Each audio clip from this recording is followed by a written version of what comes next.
বই ফেরত না দিলে মমতার বিরুদ্ধেও ব্যবস্থা, সিউড়িতে কড়া বার্তা গ্রন্থাগার মন্ত্রীর।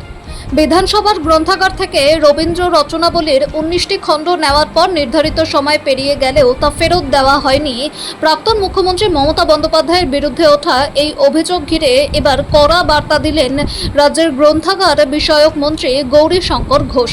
মঙ্গলবার সিউড়ির বিবেকানন্দ গ্রন্থাগারের 127তম প্রতিষ্ঠা দিবসের অনুষ্ঠানে যোগ দিয়ে মন্ত্রী স্পষ্ট জানান, বই ফেরতের ক্ষেত্রে কারোর জন্য আলাদা নিয়ম প্রযোজ্য হবে না। সাংবাদিকদের প্রশ্নের উত্তরে তার দাবি, কোনো ব্যক্তি বিশিষ্ট হলেও নির্ধারিত সময়ে বই ফেরত না দিলে সাধারণ পাঠকের মতোই তার বিরুদ্ধেও নিয়ম অনুযায়ী ব্যবস্থা নেওয়া হবে। পাশাপাশি পূর্ববর্তী সরকারের আমলে মমতা বন্দ্যোপাধ্যায়ের লেখা বই গ্রন্থাগারগুলিতে কেনার জন্য সরকারি নির্দেশ দেওয়া হয়েছিল বলেও অভিযোগ করেন গৌরীশঙ্কর ঘোষ। তার দাবি, দায়িত্ব নেওয়ার পর ওই ধরনের বই সরানোর নির্দেশ দেওয়া হয়েছে। আগামী দিনে গ্রন্থাগারগুলিতে স্বামী বিবেকানন্দ, শ্যামাপ্রসাদ মুখোপাধ্যায় সহ বিভিন্ন জাতীয়তাবাদী ও রাষ্ট্রবাদী ব্যক্তিত্বের লেখা এবং তাদের নিয়ে রচিত ইতিহাসের বইকে বিশেষ গুরুত্ব দেওয়া হবে বলেও জানান তিনি।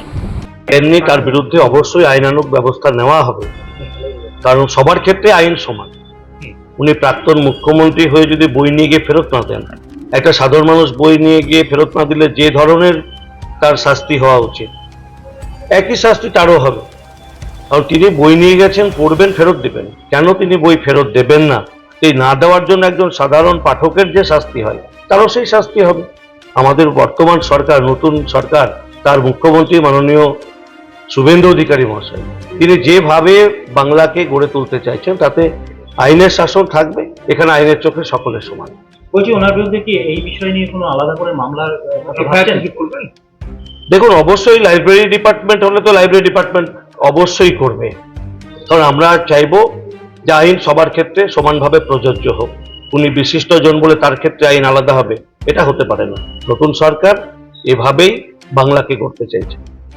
ওনার বই লাইব্রেরিতে আগে কিনতে বাধ্য করানো হতো, এখন কি ওগুলো আমি প্রথম দিনই বলেছি যে এপাং ওপাং ঝপাং বা অপ্রয়োজনীয় গ্রন্থ মমতা ব্যানার্জি বা তার গ্রন্থাগার মন্ত্রী সিদ্দিকুল্লাহ চৌধুরী যেগুলোকে শুধুমাত্র তাদের দলের মুনাফা তৈরি করার জন্য নিতে বাধ্য করেছেন, সেই ধরনের কোনো বই সরকারি লাইব্রেরিতে থাকবে না।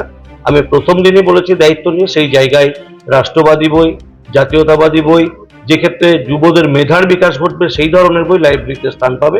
মমতা ব্যানার্জি, সিদ্দিকুল্লাহ চৌধুরী অপ্রয়োজনীয় গ্রন্থ একটাও লাইব্রেরিতে থাকবে না। শ্যামাপ্রসাদ মুখোপাধ্যায়ের বই লাইব্রেরিতে রাখা অবশ্যই, যার জন্যই বাংলা তৈরি হয়েছে।